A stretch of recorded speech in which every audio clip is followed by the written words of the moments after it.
اب ہم کیا کرتے ہیں، یہ میجورٹی میں آپ دیکھیں گے، چونکہ ہمیں نظر آ رہا ہوتا ہے کہ یہ فرض کر لیں کرپشن لوگ کر رہے ہیں، تو ہم کہتے ہیں چلو سارے کر رہے ہیں تو میں کیا کر سکتا ہوں، تو میں بھی کر لیتا ہوں،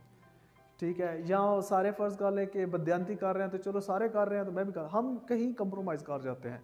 تو سب سے پہلی چیز ہے کہ کسی بھی برائی کو آپ اگر ختم کرنا چاہتے ہیں تو اس برائی کے اندر اپنا حصہ ڈالنا چھوڑ دیں. بظاہر کوئی فرق نہیں پڑے گا، جہاں پہ 100 لوگ گند پھیلا رہے ہیں یعنی گندگی کے ڈھیر لگا رہے ہیں، وہاں پہ اگر آپ ایک جو ہے وہ نہیں پھیلاتے تو بظاہر کوئی فرق نہیں پڑے گا، لیکن بہت بڑا فرق پڑے گا. یہ پہلا سٹیپ ہے. دوسرا سٹیپ یہ ہے کہ آپ وہ لوگ جو آپ کے سرکل آف انفلوئنس میں آتے ہیں، یعنی وہ لوگ جن پہ آپ اثر رکھتے ہیں، جو آپ کی بات کو سمجھتے ہیں، یا آپ کے وہ سبارڈینیٹ ہیں، یعنی جن کو آپ حکم دے سکتے ہیں یا جن کو آپ سختی کر سکتے ہیں، تو آپ ان کو بھی اس برائی سے بچنے کا حکم دیں. اگر وہ بات آپ کی ویسے مانتے ہیں تو آپ ان کے آگے ریکویسٹ کر لیں یا ان کو سجیسٹ کریں